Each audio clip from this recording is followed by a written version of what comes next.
दायित्व को लेकर हमारे बीच में ब्रह्मचारी तीर्थानंद जी महाराज उपस्थित हैं। पूरे देश में एक विशेष गौ क्रांति का माहौल प्रारंभ है कि गाय का क्या महत्व है, गाय कहाँ से आई है और क्यों गौ हत्या बंद होनी चाहिए, इस पर हर प्रकार से लोग अपने अपने क्षेत्र से आवाज उठा रहे हैं। तो आज हम भारत के महाराष्ट्र के राज्य में पूना क्षेत्र के एक बड़ी सुंदर आधुनिक आध्यात्मिक से जुड़ी हुई हमारे प्रकाश चंद्र जी की सुंदर गौशाला पर पहुँचे हैं।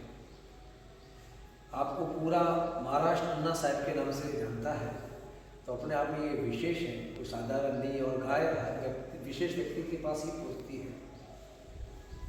आपने थार पालकर पर और गिर ब्रीडिंग पर बहुत श्रेष्ठ काम किया है। गाय तो सब पालते हैं, पर आप नंदी पर काम कर रहे हैं। आपने बड़े सुंदर ढंग से नंदी बनाकर महाराष्ट्र में कई किसानों को पहुंचाए हैं। तो आज हमारा सौभाग्य हुआ कि आज हमें यहाँ इस गौशाला पर आने का अवसर प्राप्त हुआ।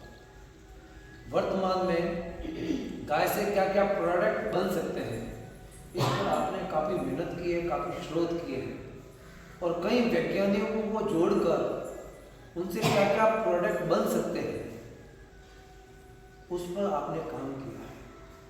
एक व्यक्ति पूरे भारत को शुद्ध चीज़ें नहीं दे सकता, ये आपको भी पता है, हमें भी पता है।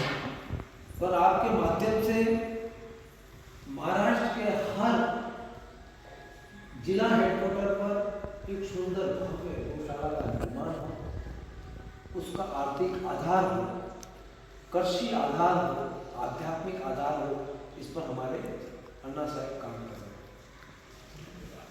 आज हम एक विशेष उद्देश्य से यहाँ पहुंचे हैं। चारों जगत गुरु शंकराचार्य ने भारत का मुख्य आधार गाय, उस पर एक गो हत्या आंदोलन प्रारंभ किया है। तो आप लोग मुझे ये बताइए, क्या गो हत्या बंद होनी चाहिए या ना होनी चाहिए? होनी चाहिए। ये राम की भूमि है, कृष्ण की भूमि है, औरंगजेब की भूमि नहीं है।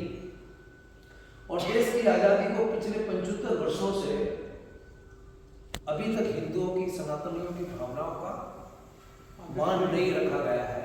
अभी भी हमारे भावनाओं का खिलवाड़ हो रहा है। इसलिए वर्तमान की सरकार से हमारी यही प्रार्थना है कि भारतीय देशी गोवंश, वर्तमान में सरकारी आंकड़े हैं कि पूरे देश में करीबन 7 करोड़ 60 लाख गायें बची, पर ये आंकड़े एकदम झूठे हैं। ये आंकड़े सारी गायों के हैं, जिसमें हेलिस्टोन, जर्सी, अमेरिकन गाय सम्मिलित। वर्तमान की देसी प्रजाति को लेकर एक ही आंकड़ा है कि पूरे देश में सिर्फ शुद्ध 96 लाख गोवंश बचा है। पूरे भारत की 140 करोड़ की आबादी में 96 लाख गोवंश हमारे पास वर्तमान में उपस्थित है। अगर इसी प्रकार ये चलता रहा, क्योंकि नियमित रूप से देखा जाए तो हमारे देश में 25,000 गाय कत्ल खानों में कटने को जा रही है। अगर हम नहीं बोलेंगे तो क्या मुसलमान बोलेंगे, क्रिश्चियन बोलेंगे? ये हमारा दायित्व है, क्योंकि हमारे वेदों का पहला स्वर है गावो विश्वस्य मातरम। वेदों का पहला क्या शब्द यही है, अर्थवेद पहले अक्षर में ये उठाता है कि गाय पूरे विश्व की माता है। तो हमारा वर्तमान की सरकार से यही विशेष प्रार्थना है। अन्ना साहब को कई प्रकार के भारत सरकार ने अवार्ड दिए हैं, तो हम अन्ना साहब से यही निवेदन करेंगे कि आप अपने स्तर पर राज्य सरकार से निवेदन करें कि ये महाराष्ट्र राज्य की तो राज्य माता बने। तो इस प्रकार से एक मुहिम के साथ महाराष्ट्र में जितने भी जो वो लोग हैं जो गाय पर काम कर रहे हैं, उन सबको जोड़कर एक विशेष मुहिम चलाई जाए, यही मैं कहना चाहूँगा। जय गौ माता, जय गोपाल। जय गौ माता, जय गोपाल। आज हम पूना में पहुँचे हैं। वर्तमान में गाय से क्या क्या संभव है, इस बारे में हमारे अन्ना साहब के सुपुत्र आपको विशेष बताएंगे। जय गौ माता। पुणे में हमारा ये तन मन आयुर्वेदिक रिसर्च सेंटर है, जहाँ पे हमारी गौशाला भी है। और गौशाला गाय से जो पंचगव्य मिलता है उससे हम यहाँ पे पंचकर्म करते हैं। सो यहाँ पे पूरा ये 27 एकड़ का पूरा फार्म है, जहाँ पे अभी मेरे पास 150 गाय है और रहने की सुविधा है, खाने की सुविधा है, योगा हॉल है, यहाँ पे कृष्ण भगवान जी का मंदिर है। सो मेरे यहाँ पे अभी पूरे 20 देशों से लोग यहाँ पे आते हैं पंचकर्म के लिए। वो एक महीना यहाँ पे रुकते हैं, गाय की सेवा करते हैं, पंचकर्म लेते हैं, सात्विक फूड खाते हैं और पूरा ट्रीटमेंट और शुद्धि करके यहाँ से उनके घर वापस जाते हैं। तो आप हमें कुछ बताएं अपने इस फार्म के बारे में। ये जो हमें दिख रहा है ये क्या कक्ष है? ये एक लकड़ी का बना रूम है यहाँ पे। अच्छा, लोग यहाँ पे रहते हैं। यहाँ पे हमने एक जैसे बना है, आइए। ये पूरा लकड़ी से बना है। अच्छा, पूरा वुडन है? पूरा लकड़ी से बना है। इसको बना के 5 साल हो गए। अच्छा, इसमें कुछ भी लीकेज नहीं है। बहुत सुंदर। देखिए, कुछ दीमक नहीं इसमें लगा। वर्तमान की आधुनिकता के साथ कितना सुंदर ढंग से ये आपने जंगल में मंगल किया है। तो इसका क्या रेंट है? यहाँ पे लोग अभी रहते हैं तो यहाँ पे हम 7,000 लेते हैं। अच्छा, दो लोगों का। दो लोग का रहने का 7,000, उसमें रहना खाना सब उसमें ही। अच्छा, उसमें ट्रीटमेंट भी रहता है? उसमें ट्रीटमेंट अलग। ट्रीटमेंट अलग। हाँ, उसमें दोनों का रहना और दोनों का दिन भर का खाना सब, नाश्ते से लेके रात को खाने तक यहाँ पे सब इंक्लूड है उसमें। बहुत सुंदर।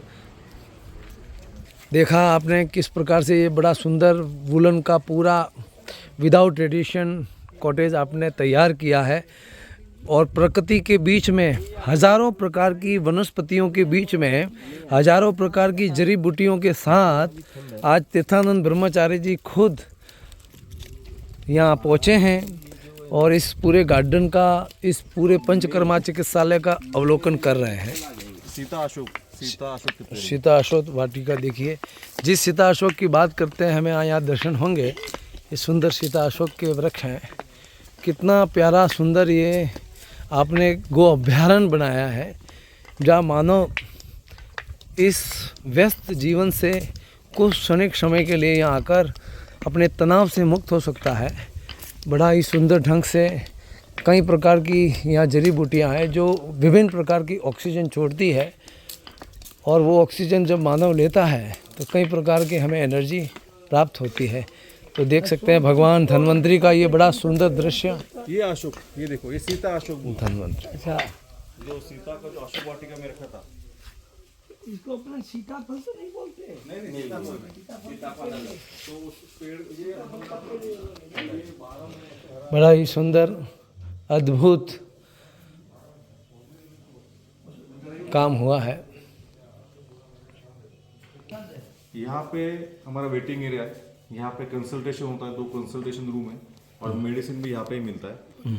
सो जो लोग आते हैं तो यहाँ पे वेटिंग करके कंसल्टेशन होने के बाद कई लोग औषधि लेके घर पे जाते हैं, कोई बाकी जो है वो यहाँ पे ट्रीटमेंट के लिए जाते हैं। अच्छा, तो यहाँ पे 4 थेरेपी रूम्स भी है। अच्छा, थेरेपी रूम के बारे में बताइए। कंसल्टिंग रूम है। अच्छा, हे राम। यहाँ पे कंसल्टेशन होता है, डॉक्टर आते हैं, पेशेंट यहाँ पे सब पेशेंट को चेक किया जाता है। बहुत सुंदर। फिर उनके हिसाब से उनको थेरेपी डिजाइन करते डॉक्टर, फिर थेरेपी के लिए जाते हैं। और यहाँ पे हमने किधर प्लास्टर नहीं किया। गोबर की लेप नहीं, वो नहीं। गोबर की लेप नहीं, ईंट, जो मिट्टी की ईंट। अभी तालाब पेड़ इतने बड़ गए, अब तालाब उधर है। बहुत सुंदर तालाब के नज़दीक ये पूरा चिकित्सा केंद्र है। 1000 से ज्यादा आम के पेड़ है। 1000 से ज़्यादा आम के पेड़। 200 नारियल है। एक ही वैरायटी के आम? नहीं, हापुस और केसर जो यहाँ से एक्सपोर्ट होता है, न्यूजीलैंड और कनाडा, यहाँ से आम जाते हैं। बहुत सुंदर। ये कॉन्फ्रेंस रूम है। अच्छा, मीटिंग रहा तो यहाँ पे होता है। बहुत सुंदर। देखिए, भगवान धन्वंतरी के साथ देसी काऊ प्रोडक्ट के बारे में यहाँ कई विशेष चर्चाएं होती है। तो जो लोग गाय पर कुछ विशेष जानना चाहते हैं वो अवश्य यहाँ पहुँचें और अपने अनुभव लें।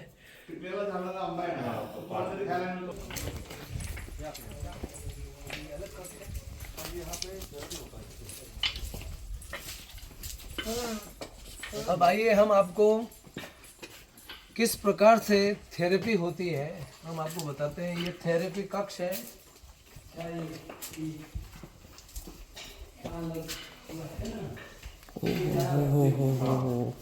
तो यहाँ पे मसाज होता है, शिरोधारा भी यहाँ पे होती है, यहाँ पे स्टीम भी दिया जाता है।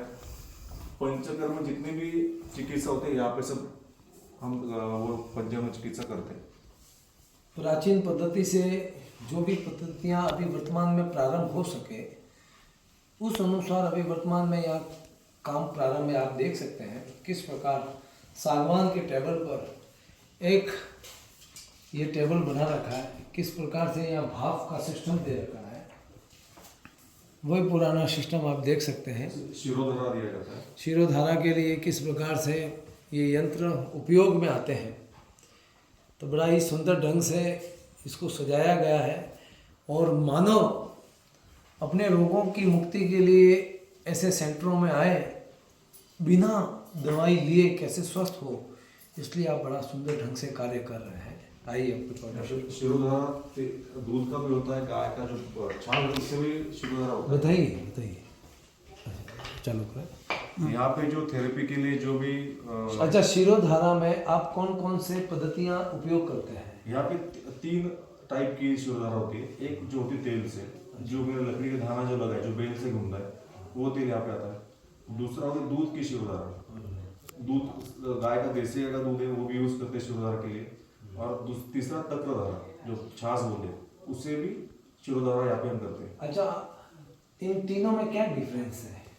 तीनों के अलग अलग जो दोष है, तीनों के अलग क्वालिटीज है, उसके हिसाब से भी डॉक्टर सजेस्ट करते हैं कौन से पेशेंट को कौन सी अच्छा, वात पित्त कफ के लिए हम अलग अलग प्रकार से इस पद्धति से उपयोग कर सकते हैं। किस प्रकार से तक्र हमारे पित्त का नाश करता है, किस प्रकार से जो गाय का दूध अमृतमय है वो कफ का नाश करेगा, और किस प्रकार ये जो घृत है, ये जो तेल है, किस प्रकार से हमारे शरीर के वातों का नाश करेगा, इस पर आपने काफ़ी स्टडी की है।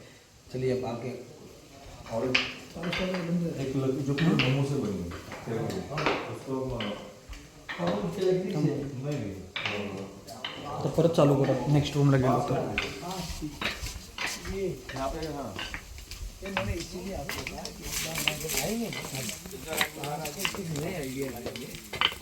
आइए अब हम आपको बम्बू के हाउस में ले जाते हैं। किस प्रकार से हमारे भैया जी बताएंगे कि यहाँ क्या क्या हो रहा है। यहाँ पे वही पंचकर्म का पूरा ट्रीटमेंट यहाँ पे होता है। सिर्फ ये पूरा लकड़ी से बना है, घास और लकड़ी से। यहाँ पे कौन सा मेटल या कंक्रीट यूज नहीं किया हमने। पर कुटीर बस्ती ऐसे बोलते हैं इसको। तो ये जो इलेक्ट्रिक रेडिएशन है, इससे इसमें इफेक्ट पड़ता है या नहीं पड़ता है। तो इसके लिए क्या भविष्य में आप कुछ विशेष और करेंगे आगे योजना? हाँ, और हम उसमें एडवांस और कुछ क्या कर सकते, जैसे लकड़ी का पूरा थेरेपी रूम या मिट्टी से बना हुआ पूरा रूम बनाएंगे हम, जहाँ पे गोबर एज अ प्लास्टर यूज होगा। हाँ, आगामी आपकी कई योजना है जहाँ ऑक्सीजन लेवल हो, गाय के गोबर के लेपन से वो कक्ष हो, वहाँ दीप प्रज्वलित हो, गाय के दीपक की रोशनी के माध्यम से वो पंचकर्मा पंचगव्य चिकित्सा प्रारंभ हो। कि आगे आने वाले समय में कई योजना है आपके पास, तो जरूर एक बार आकर आपसे मार्गदर्शन लें।